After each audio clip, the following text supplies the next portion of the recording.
Okay, Post-it notes. I wanted to share some of, I got crazy making Post-it notes, and I've made so many different kinds. I actually have some others, but I don't have them here, or others that I've made that I don't have samples of.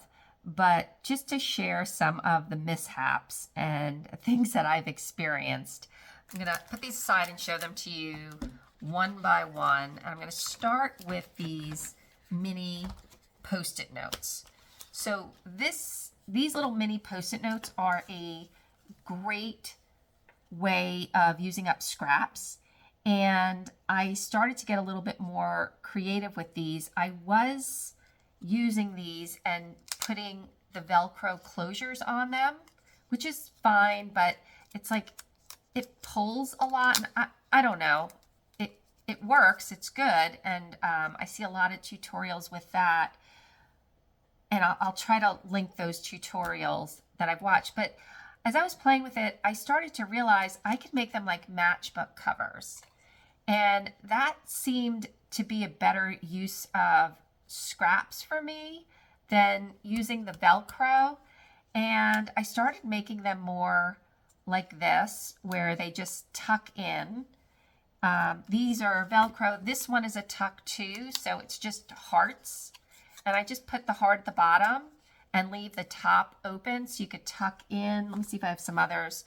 This here is, like there was a little tab, and then I put a butterfly cutout, and then that also tucks in, again, just like a little matchbook cover, and those go in there.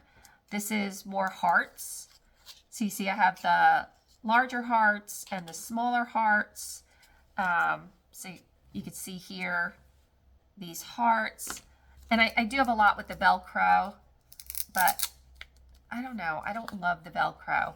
Another issue that I ran across is I had gotten these Post-its, and they were very inexpensive on Amazon, and I realized they fell apart, which was very frustrating. So what I ended up having to do was reinforce the glue on all of them. So I just sat one day with a paintbrush and Modge Podge and just painted the tops of all of them and reinforced them before I made these, because I just saw them all like just completely fall apart.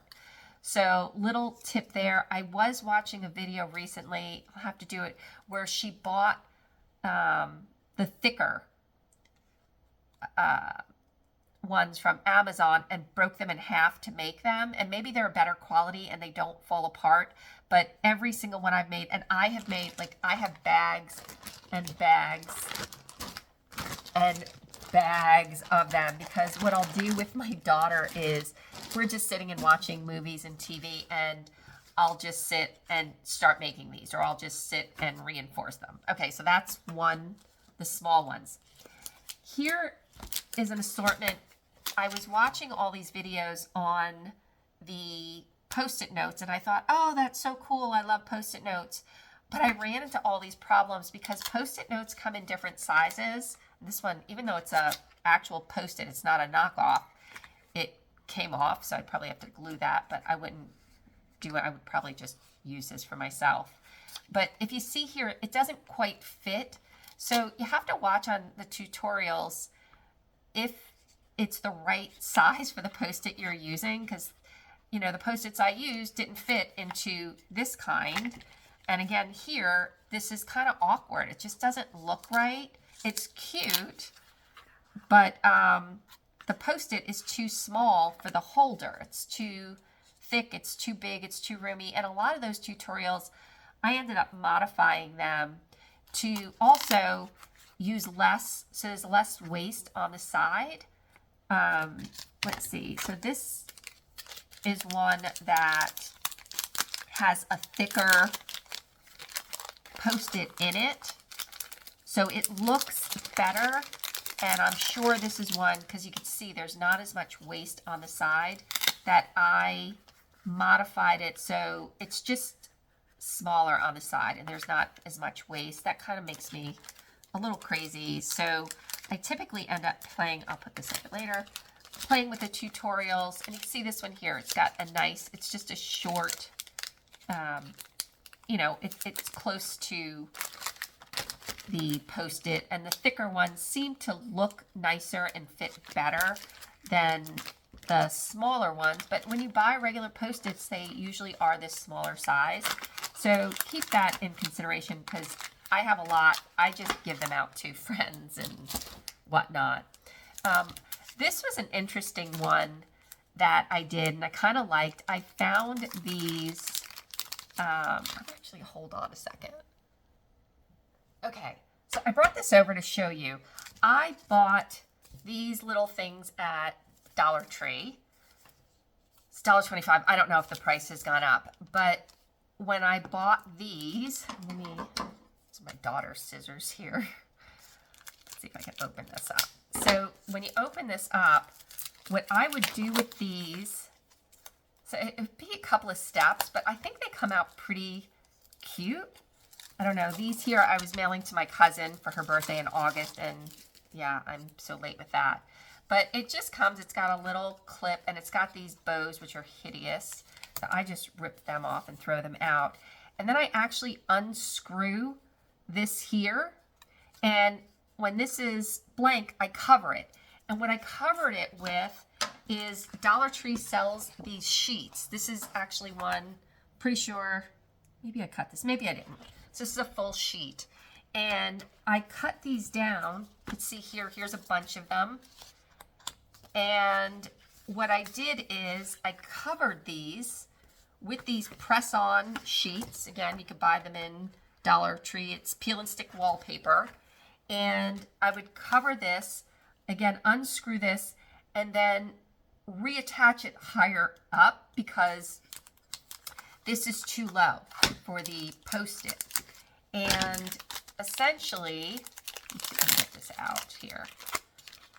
So then you have this cute Post-it. I bought these really pretty Post-its, and my cousin loves Hummingbirds, and they're out now, and we have our feeder, and it's so cool.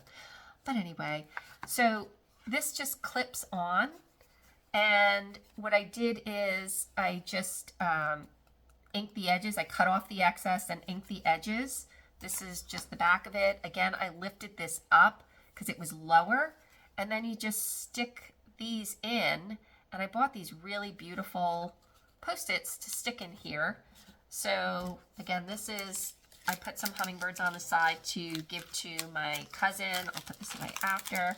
And then I have them at a local an antique shop that has handmade goods, and they're selling them over there, although they haven't sold yet. We'll see. Maybe one day they'll sell. Okay.